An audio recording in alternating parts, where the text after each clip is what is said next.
It's been 3 months now since I released my last Ashes of Creation video, and since then the hype levels for the game have only continued to grow, with multiple large streamers having interviews with the game's creative director, consistent progress and new gameplay being shown to us with every monthly livestream, and the Ashes of Creation YouTube channel soon hitting 100k subs, which is kinda crazy for a game that's still a solid 2+ years out from a full release. By the way, if you don't know what Ashes of Creation is, then watch my previous video. It does a decent job of explaining the main features of the game. In this video, I want to talk about the real reason I think Ashes of Creation will succeed where other MMOs have failed, talk about some of the new info that's came out since my last video, and also discuss the recent info that's came out regarding Alpha 1 testing dates. First, let's get into the title of this video. Over the past few months, I've seen a lot of people make comments along the lines of Ashes of Creation being the next WoW killer, there's been hundreds of MMOs released over the past decade that have failed, this means it's likely that Ashes will also fail. First of all, I can understand the skepticism, but I think comparing Ashes of Creation to past MMOs that have failed is a bit of a false equivalence because the goals and circumstances around this game is completely different compared to MMOs that have failed in the past. As far as I'm aware, Ashes of Creation is the only MMO that's ever been fully funded by a lifelong MMO fan that's main goal is to just make the best MMORPG possible. There's no outside pressure from investors, the developers have 100% creative control over the game, and the game is actually funded with a realistic budget. When you look at the reason other MMO projects have failed in the past, you've typically got reasons such as pay to win, aggressive monetization, and poor business models, which Ashes will not have as they're going with the tried and true sub model. You've got publishers taking control away from developers and rushing a game out as well as changing the vision of that game. This is a non-factor with Ashes as it's going to be a self-published game. You've got funding issues and devs running out of money. Ashes is already fully funded till completion, so hopefully not an issue. And what's probably the biggest factor in failed MMOs? Developers not listening to overwhelming community feedback and making the necessary changes for a game to truly succeed. This third point for me is the biggest reason why I have hope in Ashes. It's no secret that I've been following this project for a long time, and recently I was able to test the game's pre-alpha, which I won't talk about due to NDA, but let's just say when playing the game there was some feedback I really felt as though needed to be given. Core fundamental gameplay feedback.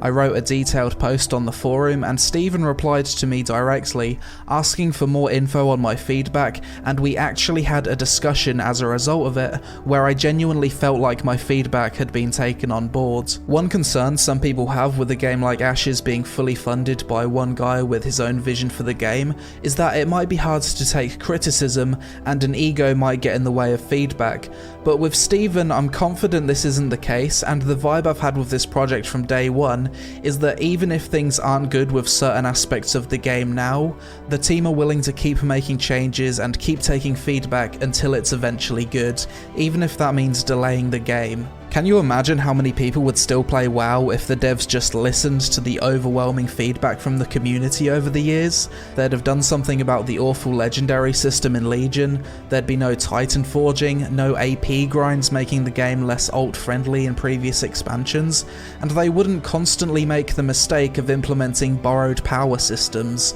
It's going to be nice to play an MMO where the developers actually listen to the community and are willing to engage with them in discussions. Next, let's talk about the recent announcement of the Alpha 1 dates which were given in the most recent Creative Director's letter. So from December 18th to December 21st we've got a 4-day Alpha 1 preview test period which is under NDA. This is for people who bought the $550 backer pack and higher. There's another 4-day NDA test from February 19th to the 22nd, this is also under NDA. There's a week-long test from March 19th to the 26th which will not be under NDA, and all official content creators will have access to this. During this week, expect to see this game being streamed by a lot of people on Twitch. And finally, the full Alpha 1 will be playable from April 6th to May 6th.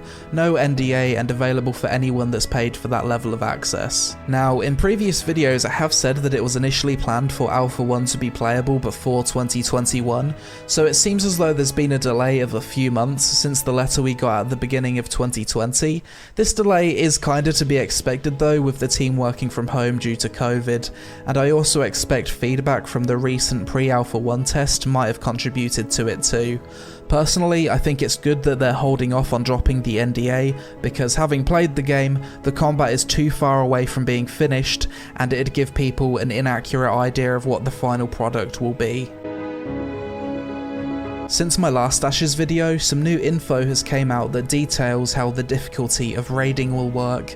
Previously, I was under the impression that due to the nature of the game, raiding would have had one difficulty in Ashes, and it probably wouldn't have been too hard, but it turns out my assumptions were likely wrong. Raids in Ashes will have adaptive difficulty levels based on your performance against previous bosses in the raid. So let's say your guild absolutely decimates the first boss of a raid and kill it super fast. The next boss will have increased difficulty, better loot, and more mechanics, basically adapting to the power of your group.